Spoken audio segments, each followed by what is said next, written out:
Welcome to the Real Film Nerds Podcast.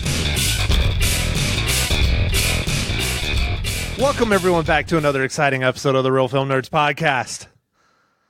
I am Matt, your host, as always. And with me today, there is no Mysterious Mike Talent. I think Mysterious Mike Talent is overseas. I think he is secretly James Bond, or at least a secret agent in some way, shape, or form.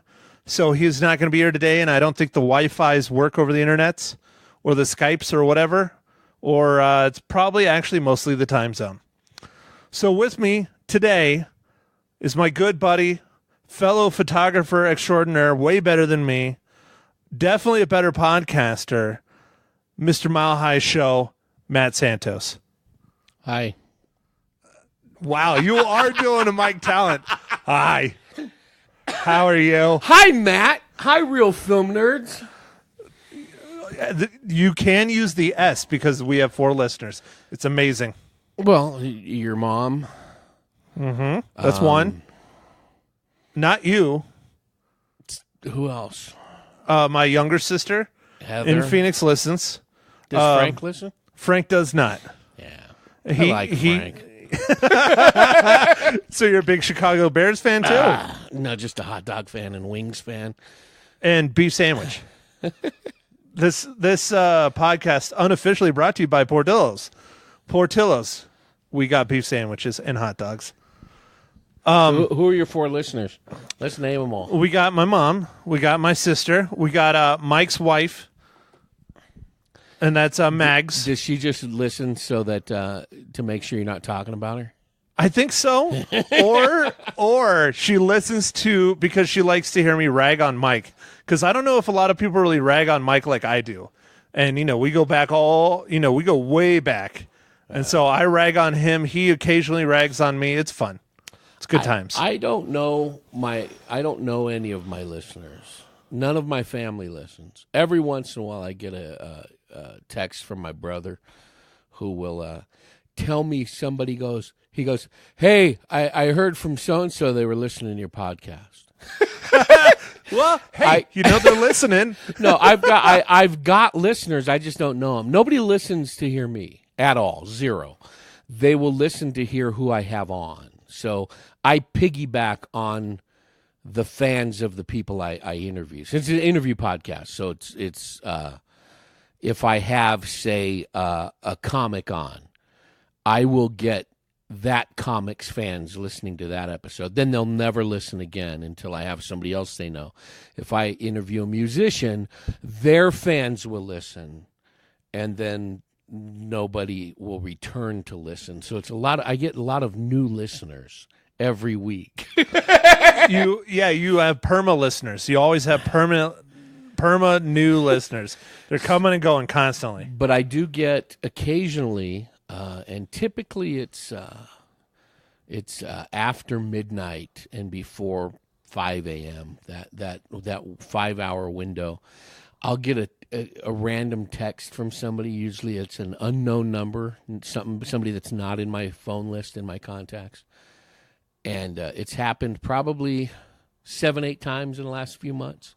Well, I'll get a text from somebody going, hey, is this Santos? And I'll text back, yeah, who's this? I just was listening to your podcast when you were talking about me. It'll be somebody from school, because my phone number's like on my Facebook page. It's on the website for the podcast and my photo page. That's my only contact. What is that website? Which one? Whichever one you want to promote on the Real Film Nerds Podcast. The podcast is milehighshow.com, and the bread and butter pay the bills website is msantosphotographer.com, and then it's listed on my Facebook, which links are on those sites as well. So, but yeah, so my business line, my only phone number is publicly listed. So I will periodically get get texts and sometimes emails from people I haven't seen or talked to in 30 years. But they're still reaching out. So that's it's a lot better than mine. They just think I died. Got a text at 3 a.m. about a month ago from a guy who reminded me I owe him $300 from an old venture. Now, did you reply with or without interest? No, that is the what would they call that? The gross or the net? I don't know what you would call it. That was the figure that I owed him back in 89 when I last spoke to him. So he's not asking for interest. He was just asking for the original lump sum. I was known as the guy. This was my tagline back then. You need it all now? Dude, both of us have had clients that have done that one. Yeah. So, I from the olden days when I used to, my health plan revolved around unlicensed pharmacist. That's what Tony and his red Jeep. Meeting guys behind the 7-Eleven over off of Tennyson. Well, all right. So after that, way back in my early days of photography, which leads us right into our featured doc. Because this is the Real Film Nerds podcast. We do talk about movies here. And Matt Santos's extracurricular activities, at least in the 80s. So this is a film that I've known about for a while. I've been wanting to watch it for a while. I've been excited about it for a while. It came out in 2017. Let me look at the date. April 21st, 2017. It is a documentary. It was an independent film. And it took a while for it was never really released out here in Prescott in the theaters, not that I know of. I think it might have come to the art theater down in Phoenix, either the Tempe or the Scottsdale one. Get a lot of the art films down there. But we're talking about Hondros. It is currently streaming on Netflix. Finally, after a year of them saying that Netflix bought the rights to it, they finally said, "Okay, we're going to release it." But here's a little bit on Hondros. It is directed by Greg Campbell. It is written by Greg Campbell and Jenny Golden. And it stars, I'm probably going to butcher every single one of these, but we're going to try, Pancho Bernasconi as himself, Greg Campbell as himself, Chris Hondros as himself. It's a documentary. It's a documentary, so everybody's themselves. Yes. And Justin Merriman. And here is the synopsis. Man, dude, it is long. I have to click back on. Okay, here we go. Man, where is Mike when I need him? Jeez. Damn it. All right, summaries. Hondros follows the life and career of famous war photographer Chris Hondros by exploring the poignant and often surprising stories behind this award-winning photojournalist's best-known photos. Driven by a commitment to bear witness to the wars of our time after the events of... Tablet turned off.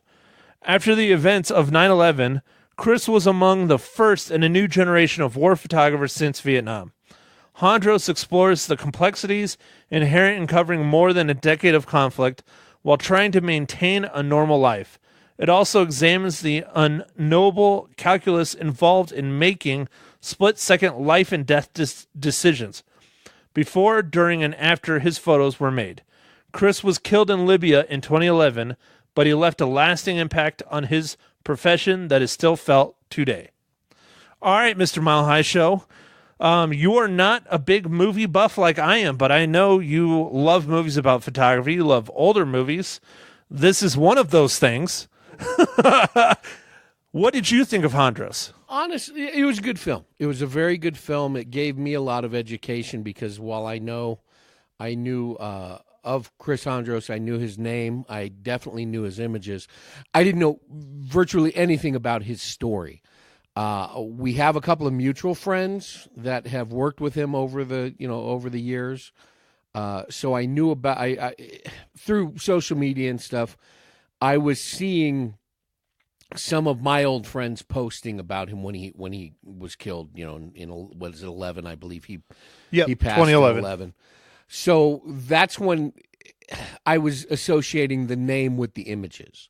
Obviously, I knew the images because they were on the front page of every wire and national publications and magazines and things, but I didn't know who captured him. That never resonated with me until I saw some of my friends, some of my old coworkers who were posting about the loss of their friend back in 11.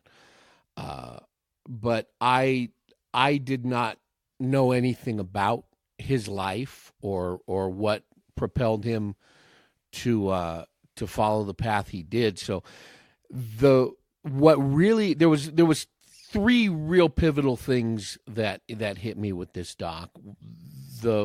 Probably one of the most interesting from my point of view were the clips of his mother being interviewed, because she talked more about not so much the tail end of his life, but more of how he got into the business, talking about as a student and as a kid, and watching him develop into the photographer that he became as a kid. And it kind of resonated with me. I mean, I started the same. I started shooting pictures in junior high and through high school and stuff. So I really enjoyed the clips, and I wish there were more, because there weren't many. I would like to see more footage of what his mom brought to the story. Interesting. I thought that was neat. Interesting.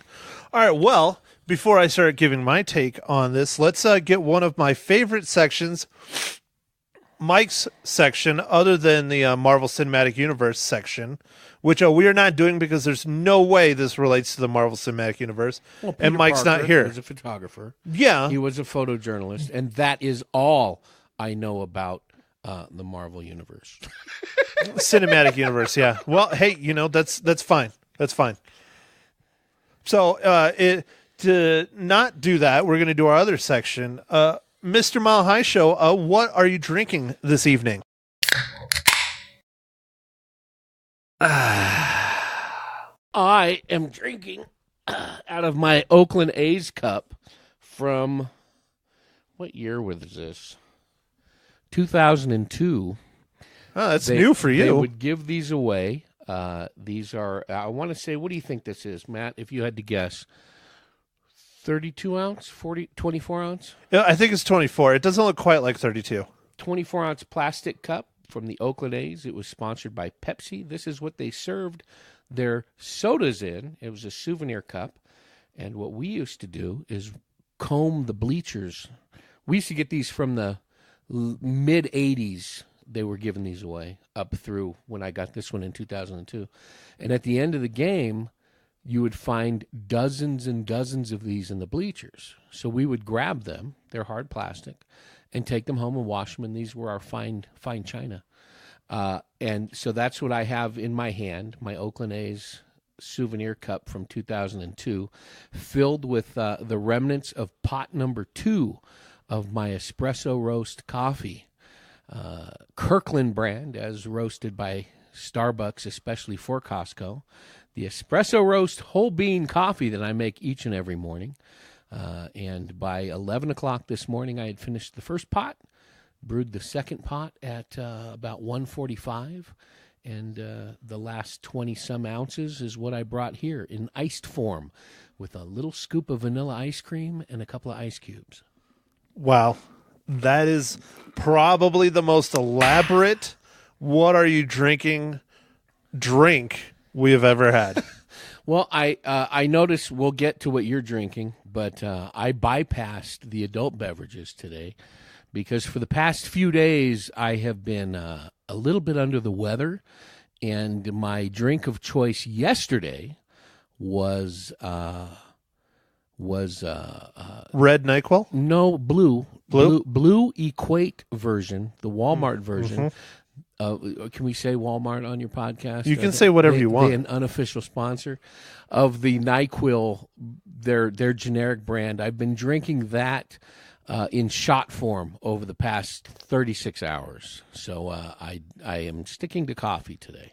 So the Equate NyQuil, blue flavored, which truly does taste like the color blue. It does not taste like anything else. Yes, it is the color blue, just like the orange Dayquil version tastes not like orange, citrus orange. It tastes like the color orange. Definitely. Years ago, go back to the old photo days of my my film days and learning photography in high school years. We often would carry a bottle of Nyquil in our locker, and a little bit of Nyquil, some 7-Up, and some ice went a long way over at Mount Eden High School in Hayward, California. What was the name of that cocktail? Who cares? The sleeper? The sleeper, yeah. Yeah, I saw something on Facebook the other day. You see them all the time, the little surveys you do.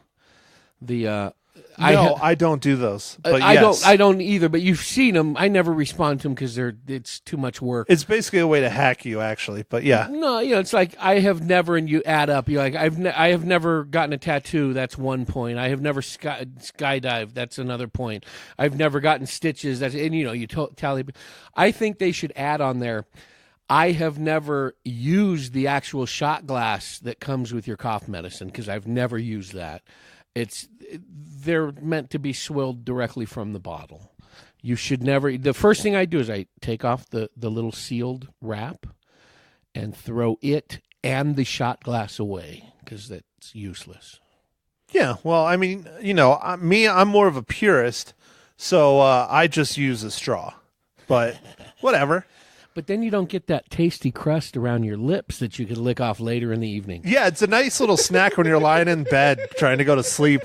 And you get a little drool and then you stick your tongue on. You're like, oh, that's tasty. That's blue. Our old public works director, I think that was her title. I can't remember. Public works director Ruth Mayday over at the town of Chino used to come on the radio with me. And on 2 or 3 different occasions when she was in there, I was not. About every 6 months, I get this bronchial junk going that I've had the last few days. So I would have my Robitussin. I believe that's called pneumonia. Yeah. I would have my little Robitussin in there, and I would ask her a question. And just nonchalant, I didn't think nothing of it. She got the biggest kick out of it as she's answering. I'd take a swig of my Robitussin, and because I'm a responsible journalist. I don't drink NyQuil on the radio. It's got to be the Robitussin. Yeah, well, the NyQuil you'll pass out. The Robitussin you just get a little lightheaded. It's fine. She used to get the biggest kick out of that. To me, it was like, what are you supposed to do? What am I going to carry around a spoon? Look like a junkie? No. Drink right out of the bottle like an American. You just carry it in your pocket. Jeez, like it's a flask. All right. Well, Mr. Mile High Show Coffee Mate Cough Cough, I am drinking my old staple. It spilled a quarter of it on my kitchen when I cracked it open because I think it might have been a little frozen. My refrigerator probably needs to be replaced, but whatever. I am drinking one of my favorites, Four Peaks Kilt Lifter Scottish Style Ale. It's a delightful, delightful brew. Not my favorite. Oh, dude, it is mine. I know it is yours. I love my High Life. I got High Life in there too. So that's Four Peaks? Yeah. What's the other brewery / restaurant? Twin Peaks, right? Or is there? What's the other place? I don't know of a Twin Peaks. There's a couple of them down in the valley. There's breweries all over the valley now. It's crazy. I hit you up one day because my son Anthony, and I were down in Phoenix one day. This was either during his last year's spring break or possibly summer vacation. I don't remember because we were down there by ourselves. And we were looking for a place where he can get his famous chicken nuggets or chicken strips that he loves, and I could grab a burger or something. And over off of Camelback, I assumed it was like that Like place. Four Peaks, yeah. It's something Peaks. I want to say Twin Peaks. I wouldn't put it past them. When you walk in, you realize that it is basically Hooters in little Scottish kilts. No, yeah, no, it's no. something It is Peaks. not twin. It's not. Oh gosh, when I was working in college, we lost a lot of people because the first one opened in Chandler. I know exactly what you're talking about. I'm spacing on the frickin' name. So we bad. We walked in and immediately walked out, and he was wondering why. Hey, Pop, why aren't those women wearing clothes? It's not Twin Peaks. It's actually something to do with kilt, I think. No, it's not that one. It's I know what Twin Peaks restaurant. Oh. No, it's not that kilt something. Yeah, the other one is the one I know. It's called Twin Peaks. Oh, I've never been there. It is not and then as I walked out, I go, "Oh, that's why they call it Twin Peaks." Yeah, Twin Peaks on Camelback. There it is. Opens open now, closes at 12 a.m. Call for directions. You know, if we leave right now, we'd make it for the last call. No, that's okay. Oh, all right. Yes, Twin Peaks on Camelback, and there's also one in Sonora Village in Scottsdale, and Twin Peaks Glendale. This podcast unofficially brought to you by Twin Peaks. But when you're definitely a great place to bring your young children. Yeah, when you're looking to find a 9-year-old chicken tenders, that ain't the place to go. Lots of breasts, but no chicken tenders. So we went to Applebee's instead. Wow, fancy. Yeah. So, all right, well, back on to topic of Hondros. I enjoyed this movie quite a bit. I always enjoy documentaries about photographers a lot because it inspires me. And then when I'm done watching it, I get really depressed because I look at my career and it makes me very upset. See, Well, but also, Yeah. Let me finish this thought. Also, Hondros being a war photographer, and I can name many war photographers that I admire greatly. I wanted to be a war photographer. I have always had a desire to be a war photographer. I just don't know if I would have enjoyed it. It looks like something I would want to do, and it's not even the adrenaline junkie because I'm not an adrenaline junkie. When I was growing up, I had a little bit of it, but not bad. Like skydiving, I've never tried it. I really don't have much of a desire. I could take it or leave it, you know. Any other kind of adrenaline sport. Like I loved mountain biking when I was a kid, but I don't do it anymore. I could take it or leave it kind of thing. So it's not the adrenaline thing. It's, for me, it feels like those are the most important stories that I should be telling. And I'm sitting there at the face of history as it's happening. And that's what I really want to experience. But then I know what you're probably going to kick into, and I hope you do this, is there are stories in your community, in your state, in your town, in wherever that are just as important that need to be told as well. I have never, ever had the desire to be a conflict photographer. And never. No? Never. But as a kid, as a young child, I'm talking like 8, 9, 10, I wanted to be a photojournalist. And thankfully, I got a chance to do that for many years. But exactly what you're saying. I never had...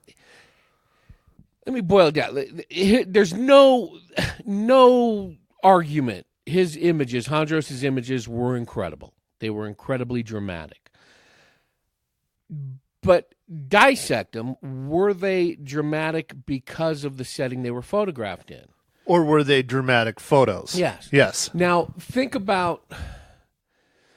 And I hate to, because I don't want to detract from the movie. I don't want to detract from his legacy. I don't want to detract from the work that Chris Hondros did. But when you look at, say, just for instance, say a portrait, and I don't even want to get into the details because there's so many examples of this. But when you see a portrait or a photograph of, say, for instance, a movie star, a well-known comic, a musician, and you look at it, and it gets on the cover of a magazine, it gets awards, it gets all these accolades. Is it because it's a famous person, or is it because it evokes a lot of emotion, or is it because it's a great photograph? 9 out of 10 is because of the face that's in there. They could be very stagnant portraits, just almost snapshots, point-and-shoot snapshots, and they get all these accolades because of who it is. That bothers me. When you see, and it was really brought out, and I know we're jumping all over more Mile High Show than it's all than good, Real man. Film It's all Nerds. good. I knew this was going to happen because I'm a scatterbrain. no, it's because this is a topic both of us are very, very, very. Well, I mean, it's what we do for a living. Towards both the of end, us. towards the end of this doc, when they were talking about his last few days and his last assignment, one of the things that one of the Getty, it could have been Getty or it may have been one of the Times photojournalists that they were interviewing. They were going back and forth so many names. I know. I can't even recall one. One of the guys said, he goes, what bothered me most, he kind of had, it evoked the feeling that he had like this eerie feeling that this was not going to end well, which obviously it did not. He said, it bothered me because he wasn't by himself. Photojournalism is a solitary field. To get that emotion, to get your side of it, he said what scared him most, and then they cut to this scene, this video clip of that the other documentarian who was also killed with Hondros, and I forget his name. It's in your he'll it started with an H, and I apologize because the guy was incredible. He's an Oscar winner. He was a video guy. Yeah, Hildreth. I'm butchering. I think it's Hildebrand. Could have been. I think it was Hildebrand. But he was doing the video of this, and the voiceover from this other journalist or this editor was saying what scared him most was this new breed of journalists that were out there covering this war that wasn't even fought by soldiers. It was fought by amateurs. He goes, that was the most dangerous thing. It was these amateur soldiers being covered by what he was, in a sense, saying, amateur photojournalists shooting it with cell phones. He goes, this is the recipe for disaster because it's people not knowing what they're doing, covering people who don't know what they're doing. And that's exactly what happened. And that's kind of when I see, especially now as social media has taken over, and they got into a little bit of this in the doc Hondros, they got into how the media is changing, specifically with social media and the Facebook journalism. And they actually had that one shot of that guy in the field holding the sign, and it said Facebook across it. He was a protester, probably from Cairo. Yeah. But when now the celebrated images aren't because they're well composed, they're not well timed, they're not dramatic, they're not emotional, they're just a shot of something happening. And I don't know if I'm explaining it right, but it's kind of like that. Is it a good picture? Or is it just a picture of something good happening or something bad happening in that case? Something dramatic or whatever. But it's not. But the photo itself it's a snapshot. It's nothing. There's no thought into it. That's why over the years I was never really drawn to or had the desire to do combat photography because, one, I don't think I had the backbone for it. I don't think I had the fortitude to do it. I have been in situations that have been kind of sketchy in the course of my work where, whether it be some dangerous stuff anyway, disaster type things and where guns were going off and that purely by accident. So I didn't have time to think about it. After the fact, I was a wreck. But had I gone into it knowing something like that would happen, I probably wouldn't have got out of the car. I just know me. I wouldn't have done it. I don't have that in me. I don't have the desire to do that. I'm glad there are people that can and that are willing to do that. It's not for me. I don't have that desire. So would it be as satisfying as a photographer, as an artist, to capture something that just happens to be going on, or to be in a situation that isn't as dramatic, isn't as flashy, but to be able to still capture a dramatic and emotionally filled image? And that's basically what you and I have been doing our whole careers is small town newspapers, because that's what you have to do. You have to take, and a lot of people don't, especially now, since, both of us aren't journalists anymore, and, go take a look at your paper and see why. Go get your assignment from your editor, or maybe not an editor. Shouldn't have had that title. Pull a name out of a hat. Yeah. And he says, hey, I need you to go shoot this city council meeting. And there's not really anything going on, but this one city councilman, it's his first meeting or something, and I want a nice picture of that. Go and do that and try and make a compelling image of a routine same meeting that happens every week or every month or every 2 months or whatever, and make it look different and compelling. That's a challenge. You and I have many late night text and phone conversations about the state of the industry. You said It's depressing. Yeah, you said something in a conversation recently over the past month or so, how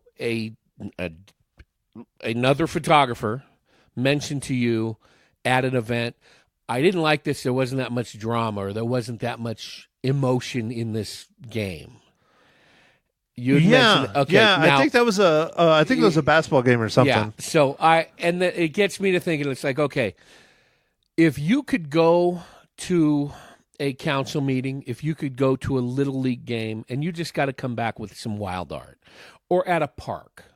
Dude, I won't lie. Some of my favorite stuff to shoot in the sports world is Little League Baseball because it's fun. And that's when somebody says, oh, there were only 2 dunks tonight, or, oh, there was only 1 catch for a touchdown, or there was only 1 goal kicked. Oh, I didn't get anything. I understand that, and a lot of that's self-deprecating. I told John Russ, KYCA's guy, the other night, it's like, it's third period, I ain't got nothing. I got a few things. But you just kind of say, that's kind of how we talk, is I don't got anything. You don't really know until you go through and look at everything anyway.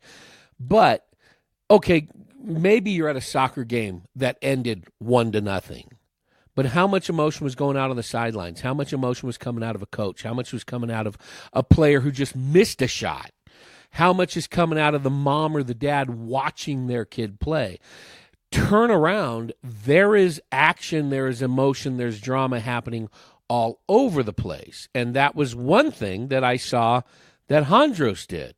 When the action was happening behind his head, 9 out of 10 photographers are going to shoot that action. The guns going off, the mortars being fired. What Hondros did was turn around and photographed, in many cases, the reaction from the people participating or being affected by it. And that's what made his stuff stand out from the average conflict photographer. He captured the emotion of what this horrible thing did to the people around it, not necessarily.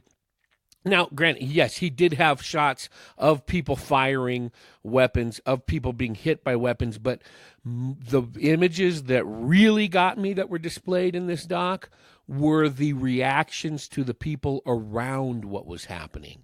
That, to me, was what set him aside from everybody else. That was one of my first lessons in photojournalism. I can go back and talk a little bit about it if I want, but did you just almost drink my beer?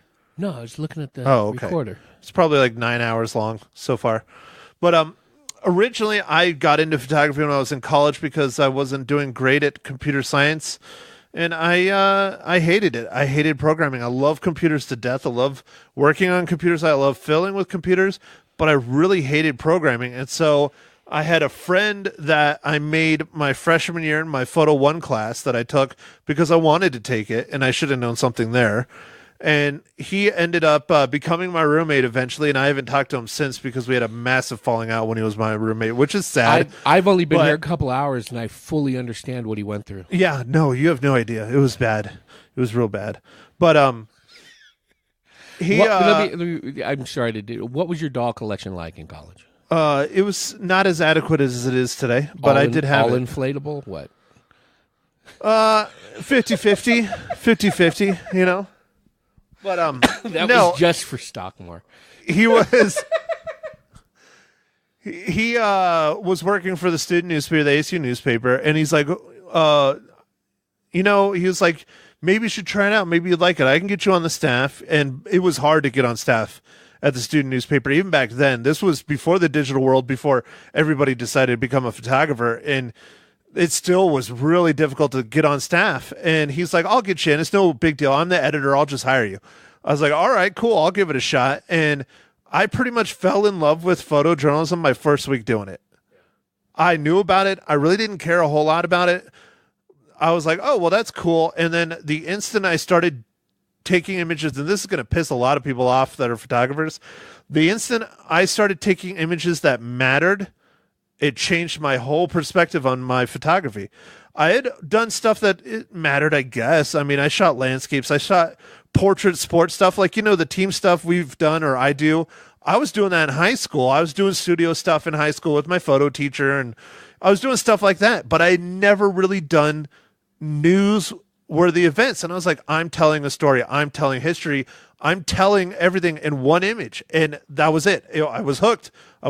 See, when I first, I mean, I always had a camera around. My dad was an avid photographer. And I didn't find this out until I was doing it as a profession, but my dad had a darkroom in the 40s and 50s growing up. He was always taking pictures, and he always did when I was growing up. I just didn't know the level that he had immersed himself in it as a kid until I was already doing it for a number of years. But there was some pivotal people in my photo education. When I was in 6th grade, there was a neighbor kid, friend of ours, who I just saw again a month ago when I was in California. Hadn't seen him in a number of years. Todd Sanchez had a darkroom in his house when he was in junior high. He was 3 years older than me. Had a darkroom when he was in junior high and was really serious about his photography when he hit high school. So when he was a freshman in high school, I was in 6th grade, and he started teaching me how to develop pictures in his darkroom. By the time I was in 7th, 8th grade, got my own darkroom kit for the house and continued to do it through school. Todd Sanchez, was at a very young age very talented at capturing emotion and candid type shots that set him head and shoulders above anybody else his age that was doing it. So he drilled that into me. What makes a good image? Then when I started doing it for money as a freshman, sophomore in high school, I worked for a guy. He's come up on my podcast many times when we've sat down and talked photos, Jim Fashionell, who started as a photojournalist in the 50s in the Bay Area, had kind of gotten burned out, was running commercial and portrait studios that contracted with the schools. That's where I met him, but he always trained us as a photojournalist. When you go and you're shooting candids in a classroom, everybody else was make sure everybody's looking, you kind of snapshotty stuff. So you come back with a photo essay or don't come back at all. When you go to a basketball game, get some action stuff. But if you come back with just action, I don't care if it's the best action stuff in the world, if it's supposed to be in Sports Illustrated, if you don't come back with the emotional stuff of the kids in the stands, of the player getting yelled at by the coach, of the cheer staff, the cheer kids getting emotional about what they're doing. He goes, people selling popcorn, do it completely encompassing a photo essay every time you walk out. So at a very young age, it was instilled in me, make sure you tell a story. Even if you're going out to get simple snapshots of kids around the quad at lunch, because we had to supply that for yearbook, he goes, don't just get snapshots. Get emotion, tell a story.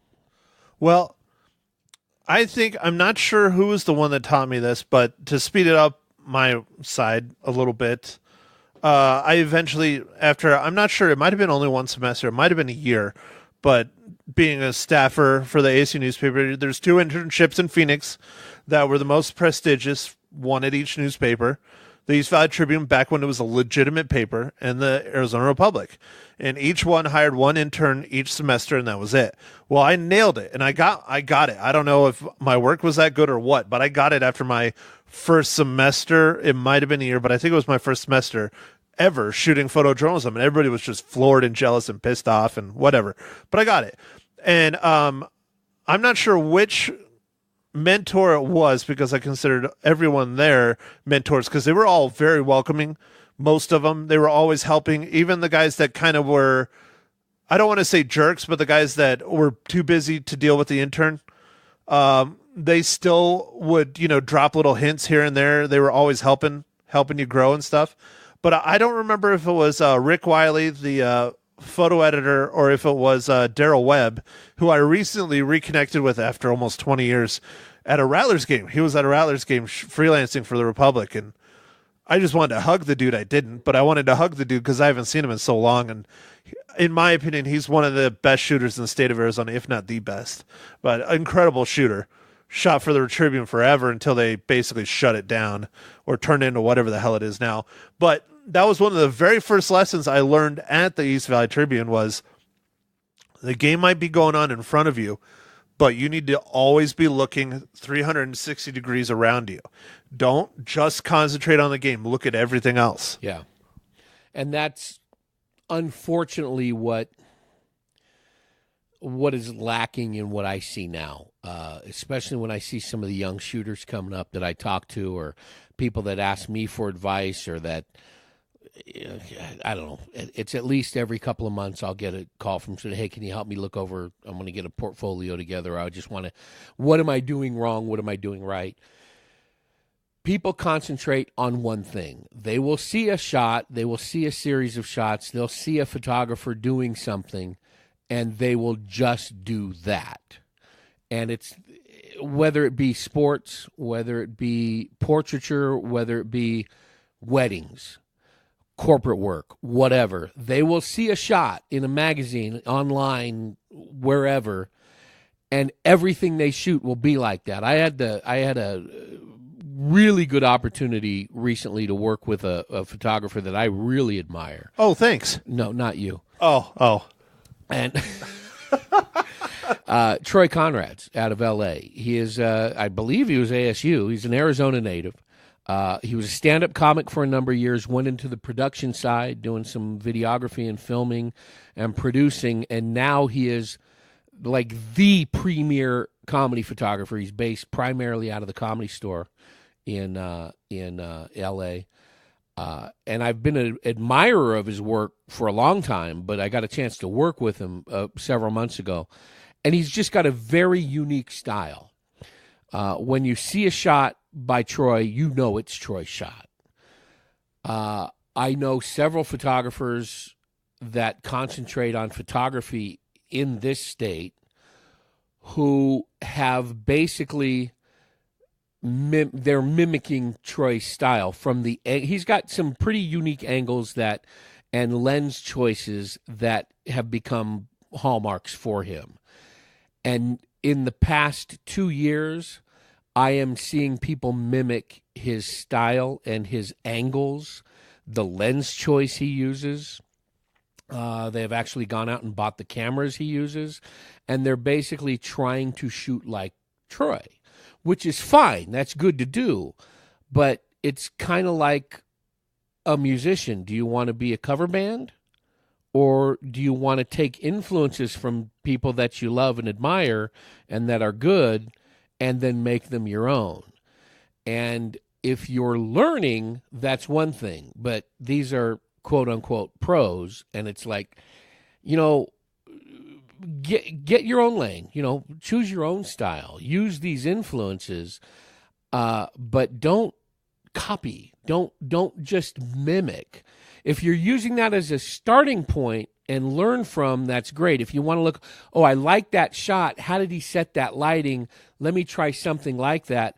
But they are actually using his poses and his framing, and there's, I'll just say it, there's a very unique shot that he does in the Comedy Store hallway where all the headshots are lined up, and it's an ultra-wide shot, and he does it in black and white, and pretty much every main comic out of the Comedy Store has this Troy Conrad shot, and it's iconic. It's beautiful. It's extremely wide angle, showing the curve of the hallway and everything. It's great. And I am seeing people do that exact shot in the hallways at the comedy clubs in Phoenix, and it irks me. It's like, they just don't do that. Find your own.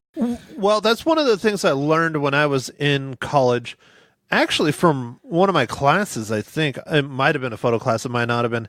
Most of the stuff I learned photojournalism-wise, I learned on the job or an intern or, whatever. I didn't really learn much of it in the classroom. I learned a lot in the classroom, but I didn't learn the journalism side because I didn't do journalism. I learned nothing in the classroom because I've never been in a classroom. Yeah, that's not true. You taught in the classrooms, but anyways, one of the things that they did say is that when you're learning, especially when you're learning, go out, and they like to use the term steal.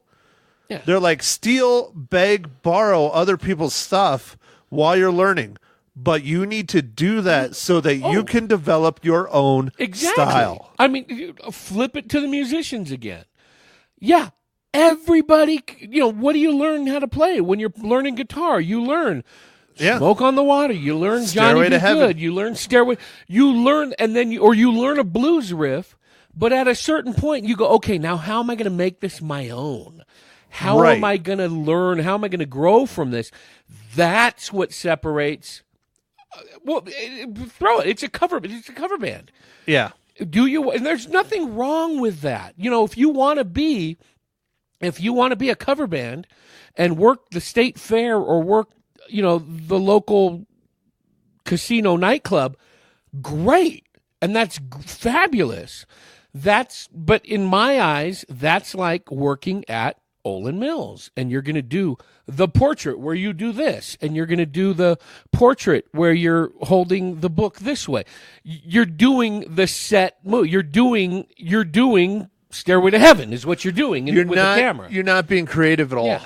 At all. You're just copying. And it's, when you're learning, that's fine. Or if someone wants a particular shot and they just won't shut up about it, fine. I do that now. So if anybody's listening to it and go, well, I saw your picture. Yeah, well, of course I do. Just like Springsteen will do a cover song of somebody else. You do it occasionally. If I'm shooting a school portrait, it's not, or if I'm shooting a passport how much picture, are you going to change it? It's not going to look any different. But I guarantee you, if I'm shooting a head and shoulder business portrait of somebody because they need it on their insurance website or their insurance business card, I am doing the standard business portrait. But while I shoot those 10, 12 images, I'm also doing another 10 or 12 that are unique to me. If they choose not to use them, that's great. That's fine. They've still got them. But I will go in, and to use that musician thing again, I will go in and I'll play, Soul Man or whatever, Mustang Sally, if that's what people want to hear. But I guarantee you, before I get off that stage, I'm going to play a couple of originals. Right, because they still, they're still your clients. So if they want something, you'll give it to them. But you're going to give them what you want to give them too. And maybe if they don't like it, fine, you use it for yourself. And that's what, in my opinion, wrecked. We're way off topic here, but that's in my opinion what wrecked the wedding industry. Because I will go in, and I marketed it this way in the late '80s, early '90s. Where people would come in to book a wedding, and I would say, if you're looking for, and they would come in and say, here's my friend's album, and I really like this shot. And I would just tell them straight out, if that's what you want, I can refer you to some. I'm not going to do that. I will cover your wedding like I will cover a magazine assignment or something like that. If somebody comes in and says, we want the shot where... I automatically, no, sorry, I'm not your guy. Yeah. We want the shot where we all hold hands and jump up at the same time. We want the shot where they're carrying the bridesmaids out. Well, then go find somebody that does that shot. And what has happened over the past 20 years is there are the shot. It's the close-up of the ring on the high heel. There is the shot of the dress being this. There's the shot of this. And then they get these whole settings where it's, whenever it starts with it drives me nuts. And somebody years ago decided that the trash the dress thing was the thing to do. Now, everybody has to do that. Up here, it's, now we have to have the bridesmaid in the cowboy boots. So we need that shot, but it's not only just the shot. We also have to have them holding hands and walking away and looking over the shoulder. It's like, what looked great as a incidental candid 20 years ago has now been on Instagram, and everybody needs that exact same shot. Everybody wants Mustang Sally, and it drives me nuts. And I remember And when I like Mustang Sally. I remember when the wedding industry started turning towards photojournalism and people really were seeking out what we do to shoot their weddings.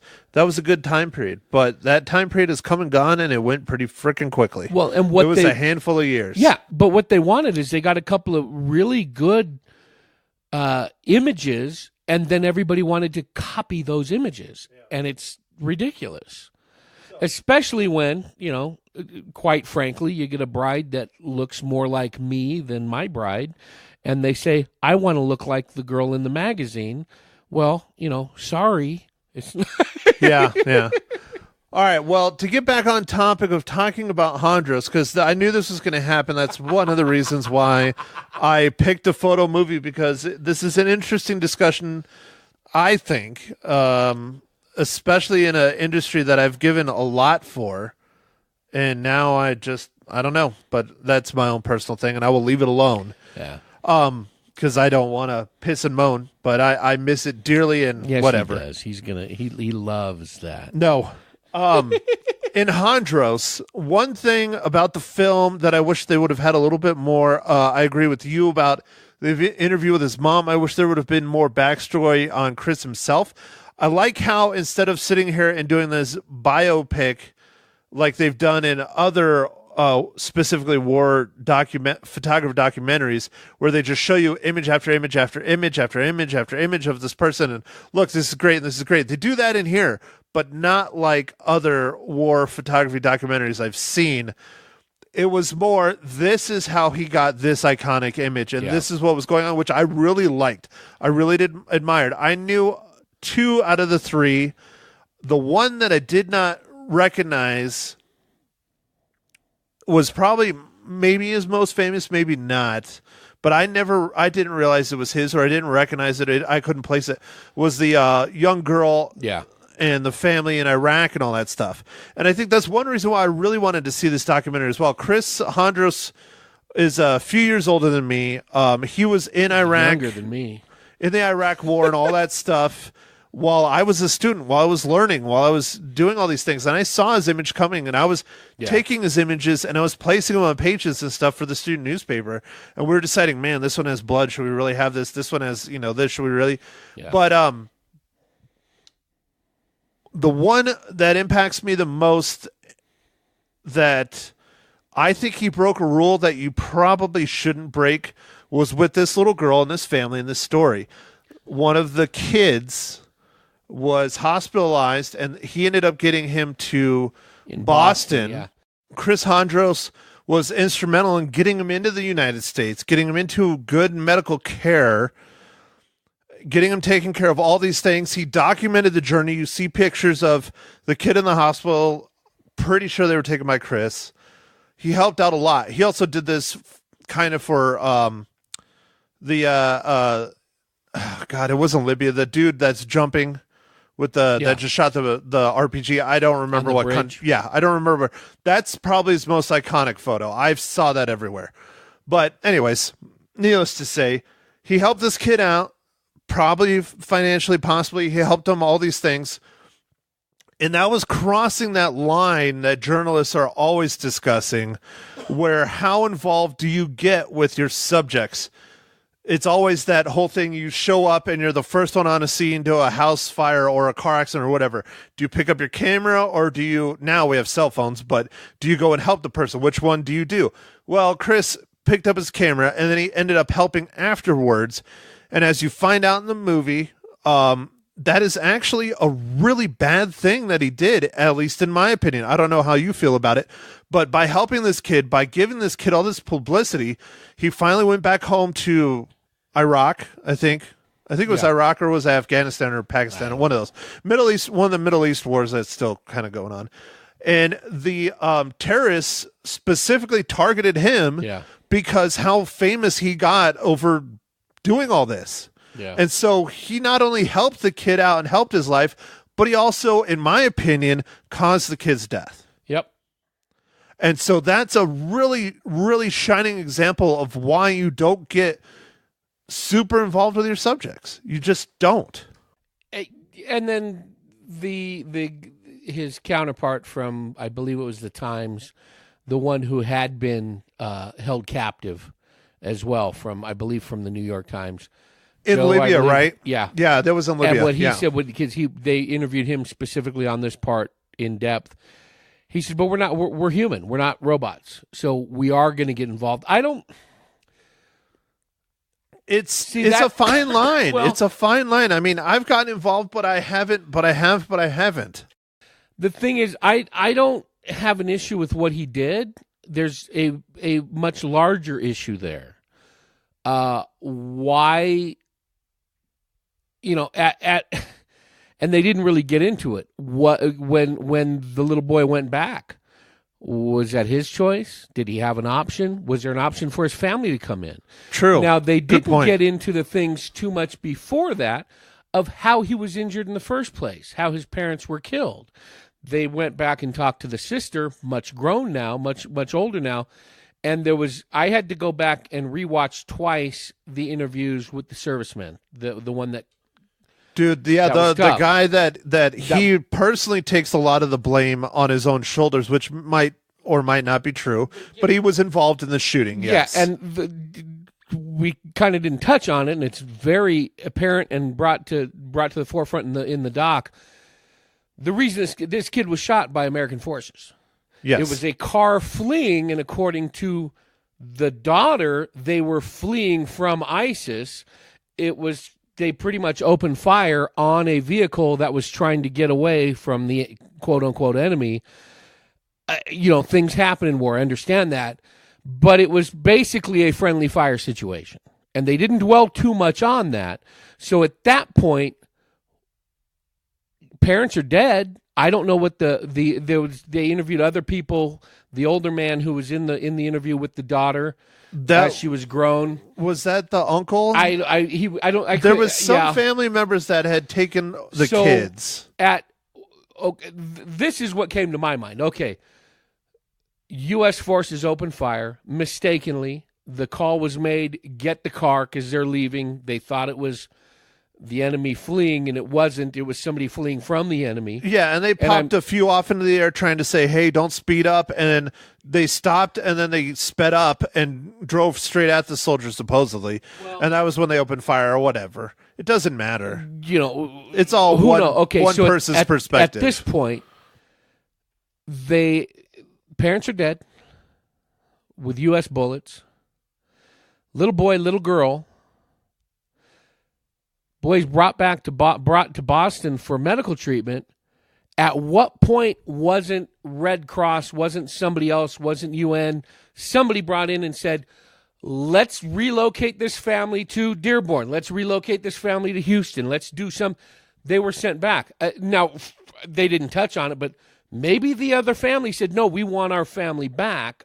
Who knows? I don't know. Right. So at some point, it's a horrible thing, and then it gets into a whole geopolitical thing here, but it's, okay, you want to go back, this should never have happened because should we have been there to begin with? It's a much deeper question. Yeah, but luckily they don't get too deep on it and try and tell you what to think in the doc. They kind of leave it.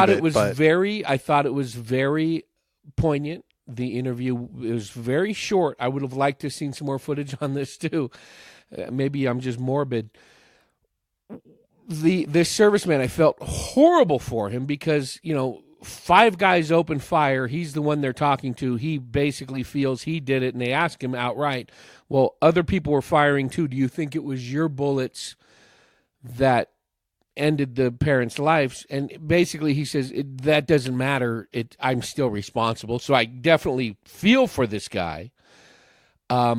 He was unaware that the little boy had been killed again. That he had been killed. That was crazy. That's horrible. Oh gosh. But he said, "Please tell them I'm sorry." So they relayed that message to the daughter, and her words were, "I don't care. Sorry doesn't bring my parents back." And I was like, "Whoa! Rewind. Watch that again." It was very, very telling. And then then the whole bigger picture comes up. Okay, it was a horrible situation. They're documenting it, may have, escalated it. It may have sped it up, but this is a war-torn country. Yes, they did mention this family was targeted. Yes. That's the term they use. Yep. But at the same time, this is one family of thousands of families that were annihilated. So, Oh, yeah. I don't know that there's a way to say What are their stories? You know? I don't know if there's a way to say this was the cause of it. Roundabout way, yes, I guess so. That's what they were kind of trying to say in the doc, that he was specifically targeted after the fact by the terrorists. Yeah. But who knows? It doesn't matter. And I don't think they knew the kid was in the house when they blew it up anyways. The main question I had is, why didn't he stay in Boston? I don't know. Yeah, why didn't again, they were pointing out that it was, he was with his uncle. And so it could have been, hey, we can't get your aunt and uncle in here. Yeah, I know. You can go back home, or you can stay in the U.S., but you're going to be with a foster family kind of thing, maybe. I don't know. Yeah. That's one of those things that's left untold that would have helped with the story. Too many unanswered questions. Lots of questions, especially with that one set the 3 set pieces. Yeah, and that's why I would never say, well, yes, you caused it. Don't do this because this is what happened. Don't get involved in the story because this would happen. Because, quite frankly, when you're not doing, and there was some really good comparisons to what Chris Hondros and his counterparts were doing as opposed to spot news, which is what you and I are most familiar with. Right. And that one editor kept saying, he goes, this is not spot news.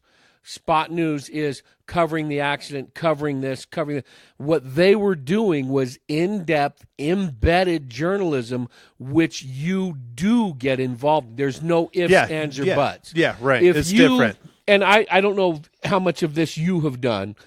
Years ago, I worked for, oddly enough, a newspaper called The Courier in California. And one of the things they would do the editor really loved photo essays, so he would give us center spreads kind of whenever we wanted it. In hindsight, that's because I guess nobody was advertising in the paper, so we had lots of space to fill. It was great for me. So I did. We were in a metro area, so like our neighboring schools were like here, Chino to Prescott, Prescott to Prescott Valley, but. A regular season game here is traveling to Phoenix or to Blue Ridge or to Havasu. It's pretty spread out compared to what I was used to.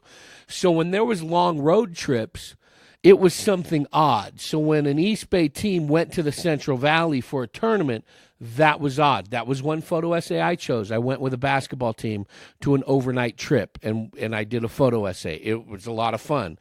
Another thing that I did I used to like doing was doing like New Year's Eve, and I would go into I did a hospital, I did a fire station, and I went in about noon, and I spent the night photographing through the night and got some really interesting stuff.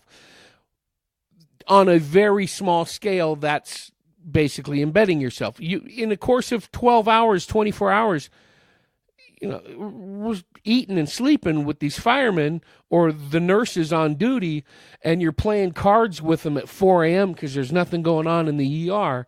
You get to know them, and then you get pictures of them, reading, and you start talking about their families and start thinking.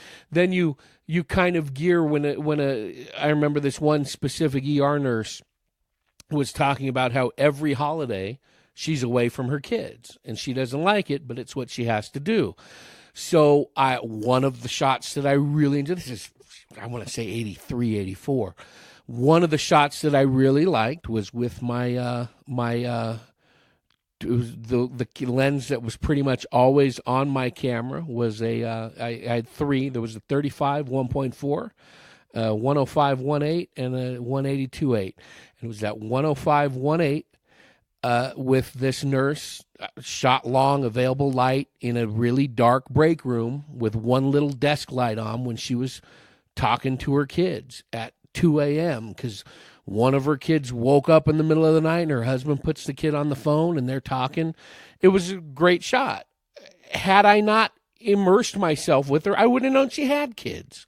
Now, quadruple that, and Hondros is living with these guys for months at a time, you are going to get those emotions. You're going to be tied into these things. You can't not do it. And if you don't do it, you're not doing your job, because you're not going to get that emotion. So you are immersing yourself in this. You are getting involved. You are going to know the personal ins and outs that these people are doing. If you're not, then you're missing that emotional impact. You're missing that emotional tangent that you need to follow. What about the third, I think it was the third story, well, it might have been the first story in the movie, was what I call is probably most iconic photo, the guy jumping after he launched this RPG. Chris did not know who the guy was, didn't even get his name, nothing. Yeah. Later on, goes back to the country, hunts His leg him. was all tore up, wasn't that? Did he have all the shrapnel in his leg? Was that the same guy? Yes, yeah, the guy they were talking to, they were interviewing, yes.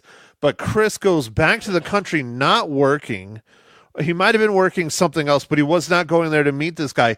Finds the guy, hunts the guy down, starts talking to him about what is he going to do once the war is over, and the war is over at this point, I think, or something. It's many years later.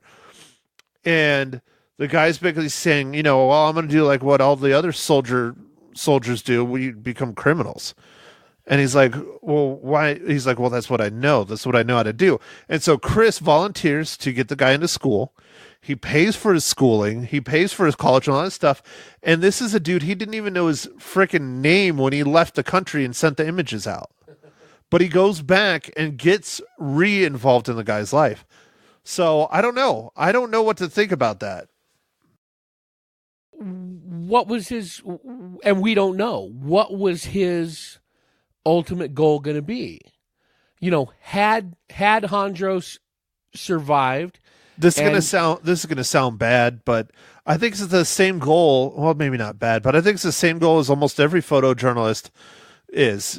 The reason why they get into it, I don't know about you, but it's one of the reasons why I really got into it and really took to it, is because I want to change the world with my images.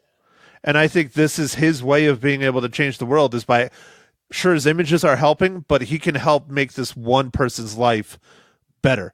Now, here's one criminal not on the street, and they show him. He has pictures. He has a wife. He has kids. He is living in a house. That aspect of photojournalism never enters my mind at all. Change, good, bad, indifferent, doesn't matter. I want to tell a good story. Okay. I want to tell a good story. That's it. I think that goes along with telling the story. There's aspects of that, but it doesn't matter to me which way it ends up. I want to tell that story. If that story ends job with number one, if that always. story ends with this that. guy in prison, then I'm going to sit down with him in prison and take some pictures of him in the prison yard. If it turns out him taking a hard left and getting married and being a teacher, then that's good too. I'm going to follow them to the park and take pictures of that. What I'm getting at is, had Chris survived, had he been alive now and flash to the future, had he been alive at 70 years old in another 15, 20 years, he's cultivated these relationships. He goes back, and now he continues to tell that story, whether it be in a documentary of his own, or in a coffee table book, or in a website, or in a magazine piece, or in a movie. I have no problem revisiting that story, that subject, and even taking putting an influence into the story, and then documenting it. Who knows where he was going to go? And in watching, as he was talking, and I'm my mind's mush, but when he was talking to that serviceman, there was video of that. Him and the other journalists were audio recording it, much like we're doing right now. Who knows where his career was going to go? I got the impression, and again, not knowing anything about Hondros before seeing this movie, other than knowing his name and recognizing some of his iconic images, I don't know where his trajectory was going. Maybe he had that long-range plan where I photographed him shooting off the bridge. I go back and visit him a few years later, see where he's going and see him going to college. Maybe I want to come back and talk to his grandkids before I die. Who knows? But the reason why he was even going to college is because Chris got involved. And Chris gave him money, and Chris said, here, you should go do this. And the serviceman, which was interesting, the serviceman was the opposite. The serviceman reached out to Chris, which I thought was an interesting, not tipping point, but juxtaposition on this, where the two stories, Chris got involved. That story, his subject got involved with him. And he would not have done that had Chris not cultivated that relationship, that personal relationship. That's true. That's very true. And again, I'm don't take this wrong. I'm not putting myself at that level, but we all do this to a certain degree. When you were with the paper, you would have people that would reach out to you and go, hey, Henshaw, did you know about this going on? I would get it constantly. Oh, yeah. I still do now. Yeah, you would get people going, hey, I don't know if you know, such and such is going on. You develop those contacts. That's what happens. Now, you got to be careful about crossing the line. In our type of community, in our type of what we have done in this community, and for me in my whole career in communities like this, nothing I was covering was huge and groundbreaking. A lot of it was, just things that were happening. It wasn't, I was never going to be in, a deep throat, all the president's men situation. The most thing I would ever get is, maybe somebody skimming a little off of the Little League treasury, that kind of thing.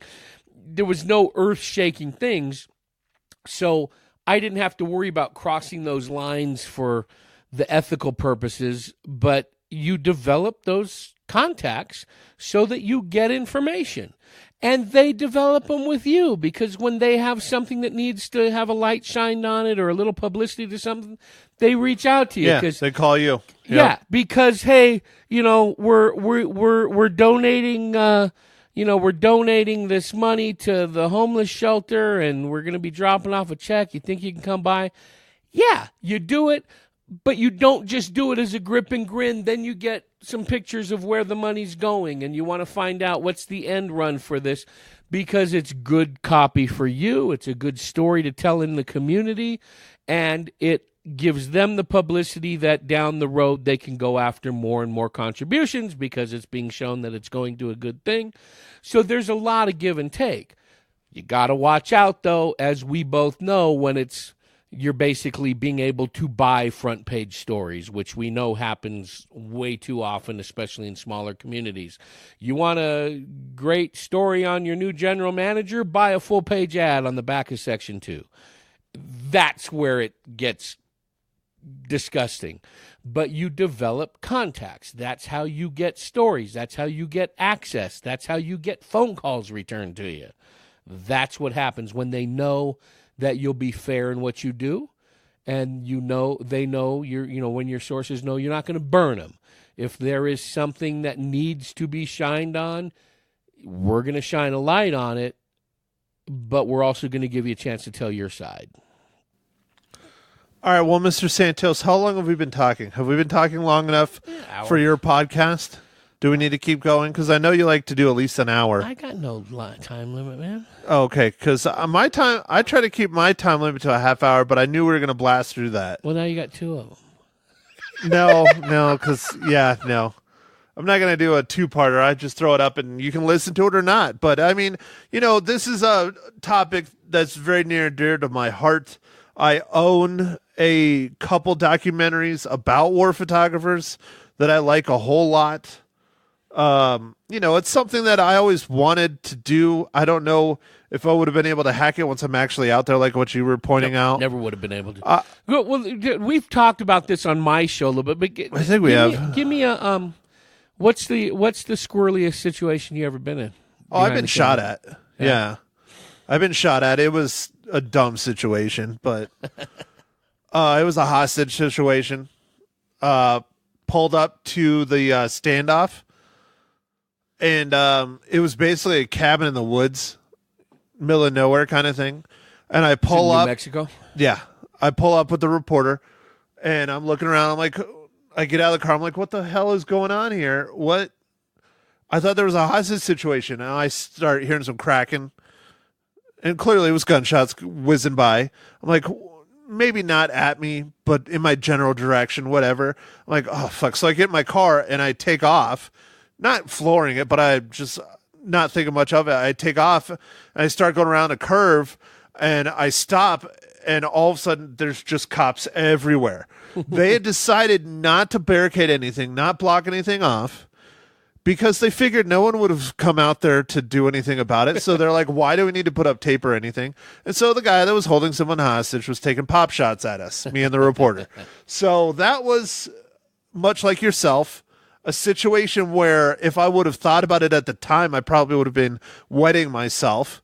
But because I was a young, dumb kid, I wasn't paying much attention to it. Later on, I'm like, oh my God, I could have been injured or died or whatever. But at the time, I'm just like, well, I guess I got close enough. Yeah. But yeah, that was, I've been in hairier stuff, but that's the one where I was actually shot at. So Yeah, I got shot at a few times, standing next to a car window when it got shot out at a robbery in progress.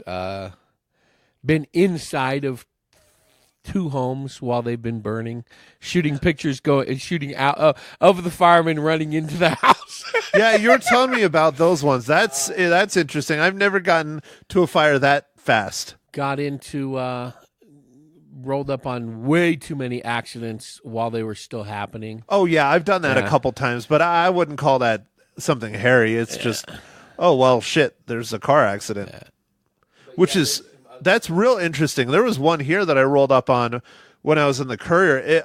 I don't think it happened like literally in front of me where I saw it, but it was probably 2 or 3 minutes before I came through. Oh, no, I see it and I'm like, oh fuck. So I pulled over. Yeah, you're gonna have to edit a lot. 117, 116. You're gonna have to edit a lot. A lot. And I pull over and there's just cars up and down the side of this road from this car accident. And I'm like, what's going on? And I get out and there's all these people, bystanders surrounding this car. I mean, I'm not talking like 5 people. I'm talking like 20 people. Yeah. It was crazy. I've seen them happening in front of me in my rearview mirror, on the lanes coming at me, the opposite lane several times. Go again with, kind of flip it a little bit. Just about a week and a half, 2 weeks ago on Facebook, you get the Facebook memories, on this day things. And one popped up the other day from 6 or 7 years ago, 6 years ago, I think. I don't know, I'll have to look. But we were heading out of town and we were gassing up.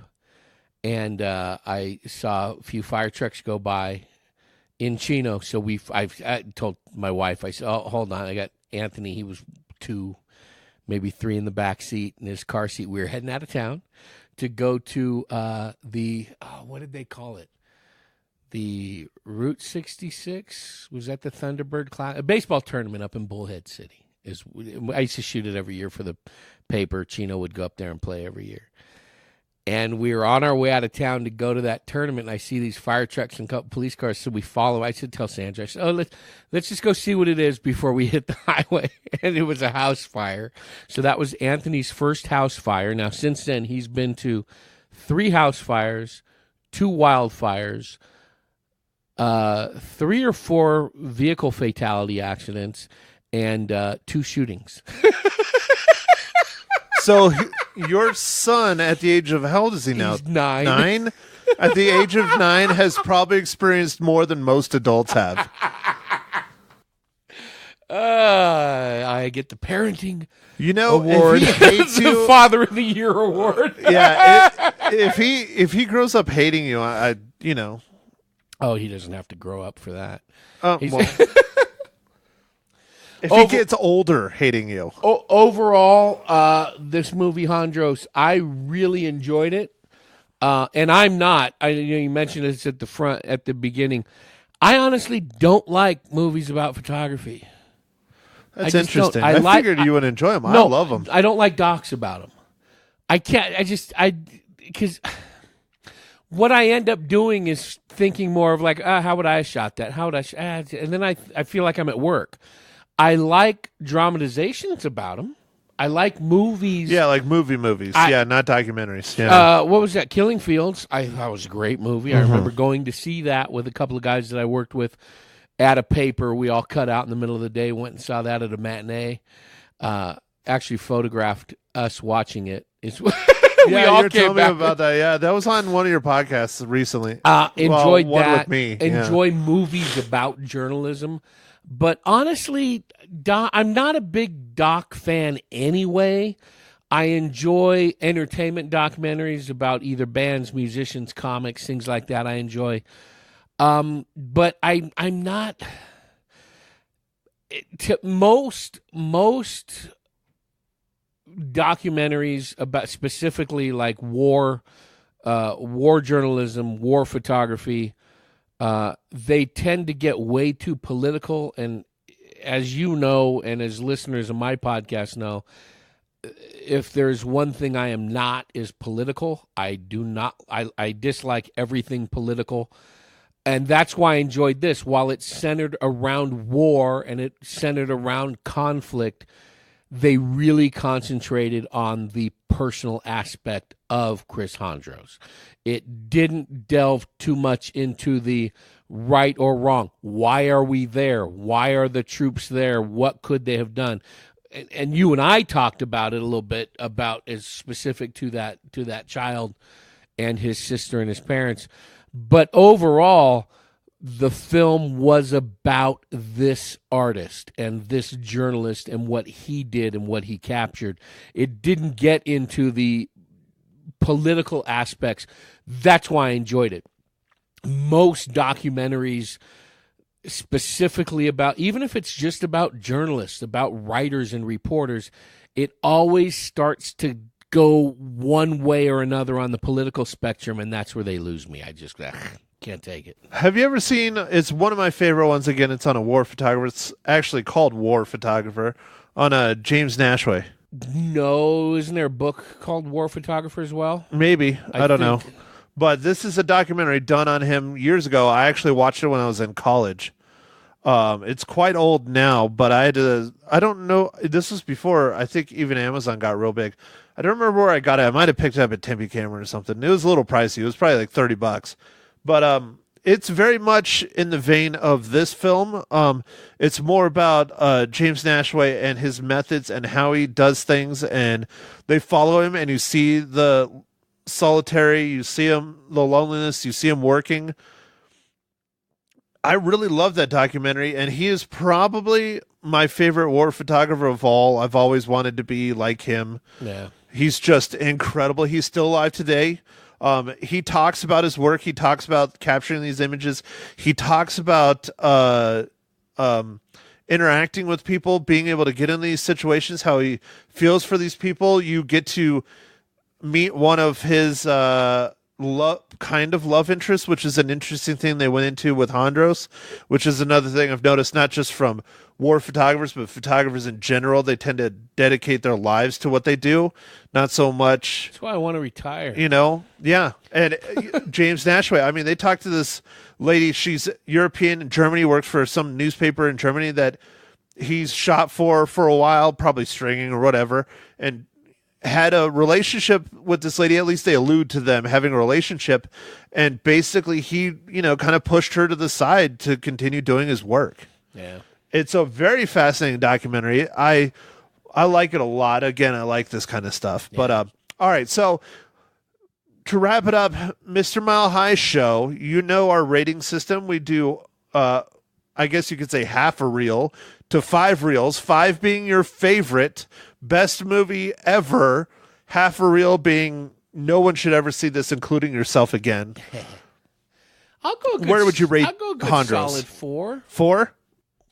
Well, four and a few frames. It was good. 4 and a few frames. All right. And for me to say, having said, I don't like documentaries in general, and I don't like documentaries about photographers. For me to go there, and you're not a big movie guy either. You like movies, but you're not like me. You like more shows and things in the background. No, I like movies, but where I separate myself from you is, and a lot of people that are movie buffs, is I want a good story and I want to be entertained. Oh, that's my number one. That's how I rate most of my films. If the story's garbage and the rest of the film is okay, I will give it a lower rating than something that has a really good story, but the production is crap, the acting is crap. The story for me is always number one in a film. See, I like a good story. I like good characters. I could care less about who wrote it. I could care less about where it falls in the stream of things. I could care less about what it's based on. I want a story to capture me while I'm watching it. And a lot of times people will watch a movie and they'll really get into it because of blank. It was written by so-and-so, or the dialogue was this, or the dialogue was that. And I'm like, yeah, all that's true, but if I can't get into a character, and that's why I like a lot of fiction, give me a character that I could really wrap myself up in. And more often than not, on a lot of movies, it's like, I don't care about anybody that's on that screen. Don't care about them at all. So I'm not going to sit there for an hour and a half and watch them interact with each other. Yeah, well, that's fine. I mean, I have my directors that I really like. There's some writers, maybe. Actors, maybe. Some actors are really, really good, especially at telling stories. But if the story's crap, yeah. I'll watch it. I'm going to watch it all the way through. But I'm not going to maybe rewatch it. I definitely will recommend someone to go see it if I don't think the story's good. For me, I really enjoyed this movie. I really did. I, don't know if I can emphasize it enough, but I give it a little higher than you. This is almost a perfect score for me. There's some things that I'm not a super huge fan of, but overall, it was good. I like that they actually were able to get interviews they had done with Chris in the past. Yeah. I don't know if you know this or not, but the Greg Campbell, the guy that directed and wrote this, was Chris Hondros' best friend. Yep. And that's why he did this. This is kind of his way of dealing with Chris's death. It's his way of kind of honoring Chris. He, I don't know if he talks about it really much, but he, like anyone else that loses their best friend, is having a hell of a hard time with it. Yeah. Granted, he died doing what he loved, and everybody uses that cliche, but still, he still died. Yeah. So I give it 4.5 out of 5 reels. I think if you're into photography, you're into documentaries, or you're into good stories, you need to sit down and you need to watch this. It's an hour and a half long. It's not a long one, and it's on Netflix. It's well worth it. It's done great. Even though this guy is not a filmmaker, he did a great job. Oh, it was excellent. Yeah. So, all right. Well, Maddie, I don't have anything else. You got anything else you want to add? All right. Well, thanks everybody for listening, and catch me and maybe some special guests on the next pod, which is going to be episode number 100. All right, everyone. Chat at you on Thursday. Thank you for listening to The Real Film Nerds. Now, don't forget to follow us on Facebook, Twitter, and Instagram at Real Film Nerds. Now, go out and catch a movie.